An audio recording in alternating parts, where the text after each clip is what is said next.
4½ வருஷம் கடந்து போச்சுங்க. 4½ வருஷம் ஏறக்குறைய 15 லட்சத்திலிருந்து 18 லட்சம் பேர் அரசு ஊழியர்கள். நிரந்தரமா இருக்கக்கூடிய 13 லட்சம் எடுத்தாலும் கூட டெம்பரரியா இருக்கக்கூடியவர்கள் 5 லட்சம் 18 லட்சம் பேர் அரசு ஊழியர்களார்கள்.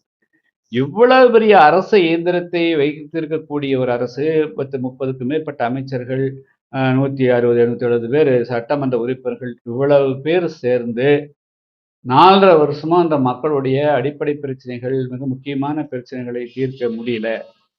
இந்த 4 மாசத்துல எப்படி தீர்க்க முடியும்?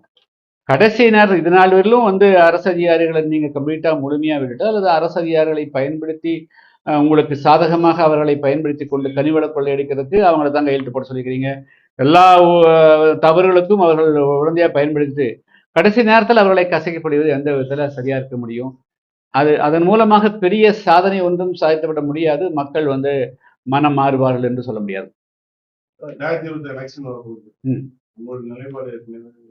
ஆமா, அதாவதுங்க 2026 சட்டமன்ற தேர்தல் நாளுக்கு நாள் கொஞ்சம் சிக்கலா ஆயிட்டே இருக்குதுங்க.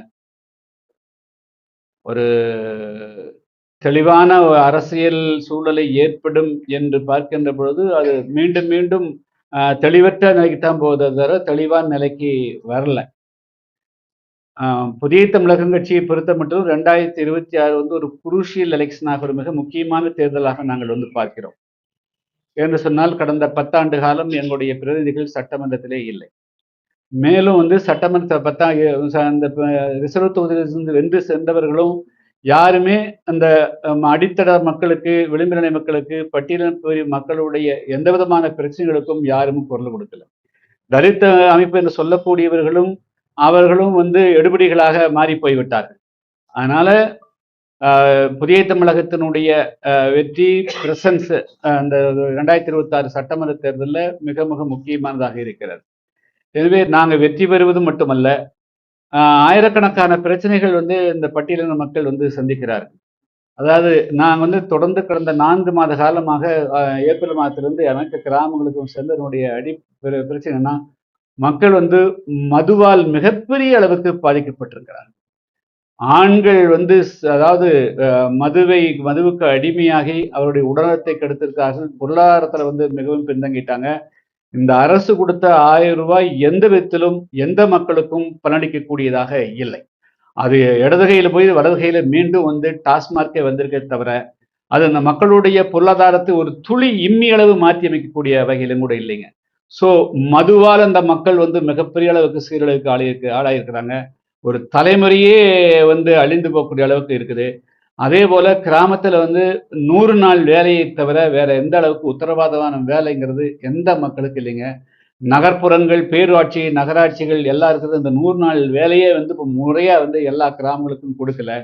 ஸோ வறுமை தன்மை மிக அளவுக்கு பெரிய அளவுக்கு அதிகமாயிட்டு, பொருளாதார இடைவெளிகள், வசதி ஒரு குரூப் கொஞ்சம் வசதி படைத்தவர்களா ஒரு மத்திய தரமா இருக்கிறவங்க வளர்றாங்க. ஆனால் ஏழைகளுக்கும் மத்திய தரவருக்கும் பணக்காரக்கூடிய இடைவெளி மிக அதிகமாக பார்க்கிறது. இந்த ஒரு ஜாதியில் இல்லை, எல்லா சமுதாயங்களிலும் ஏழைகளுக்கும் பணக்காரர்களுக்கும் வேறுபாடு மிக அதிகமா இருக்குது. அதனால ஒரு மிகப்பெரிய ஒரு மாற்றத்தை நிகழ்த்தணும், சட்டமன்றத்தில் வலுவா கொடுக்கணும். ஆட்சி அதிகாரத்துல நாங்க பங்கு பெற்றாதான் இந்த மக்கள், ஏழை எளிய மக்களுக்கு நேரடியாக எதையாவது செய்ய முடியும் என்று கருதுகிறோம். அதனால 2026 சட்டமன்ற தேர்தலை பொறுத்த மட்டும் ஆட்சியிலே, அதிகாரத்திலே பங்கு என்பதுதான் எங்களுடைய பிரதானமான லட்சியம், கொள்கை. இதை யாரால நிறைவேற்றி தர முடியும், இது எப்படி நிறைவேற்ற முடியும் அப்படிங்கிறது எல்லாம் இப்படி இன்றைய கள நிலவரத்துல எதுவும் சொல்ல முடியாம இருக்குது. ஸோ எங்களுடைய மாநாடு, புதிய தமிழகம் கட்சியினுடைய 7வது மாநில மாநாடு 2026 ஜனவரி 7ஆம் தேதி மதுரையில் நடைபெறுகிறது. அந்த மாநாட்டில் நாங்கள் உத்தேசமாக எங்களுடைய அரசியல் நிலைப்பாட்டை தெரிவதற்கு உண்டான வாய்ப்பு இருக்குது. கூட்டணி ஜனவரி 7ஆம் தேதிக்கு பிறகு கூட்டணி நிலைப்பாட்டுகளை நாங்கள் நிச்சயமாக அறிவிப்போம். ஆனால் இந்த சமுதாய மக்கள், தமிழ்நாட்டு மக்களுக்கு ஒரு விடிவு காலத்தை உருவாக்கணும், அவங்களுக்கு நேரடியாக ஏதாவது நன்மை செய்யணும், ஏழை எளிய மக்களுக்கு சாதி கடந்து, மொழி கடந்து, இனம் கொண்டு செய்யணும்னு சொன்னால் ஆட்சி அதிகாரத்தில் பங்கு பெற்றாதான் சாத்தியங்கிறது உணரணும். அதனால அந்த ஆட்சி பங்கு பெறக்கூடிய வாய்ப்புகள் எப்படி இருக்கிறதுங்கிறத அதைத்தான் நாங்கள் பிரதானமாக கருதி எங்களுடைய கூட்டணி நிலைப்பாடு அமையும்.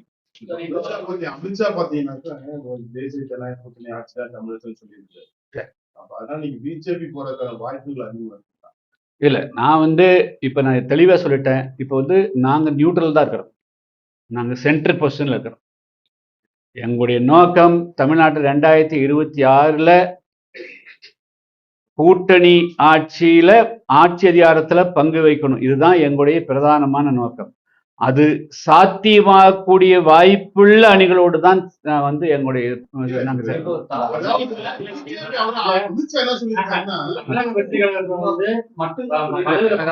எல்லா கேள்விக்கும் பதில் சொல்றேன். அமித்ஷா என்ன சொல்லியிருக்காருன்னா கூட்டணி ஆட்சி தான் சொல்றாரு.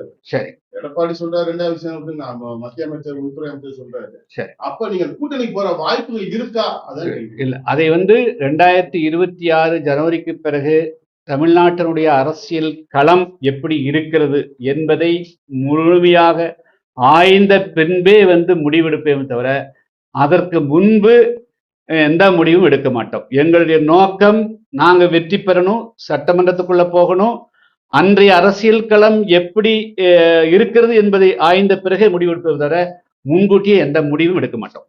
தாவேக்காவுக்கு போறது வாய்ப்பு இருக்கு. அவங்க கூட்டணி இப்போதைக்கு ஆட்சி அதிகாரத்துல பங்குங்கிறது இல்ல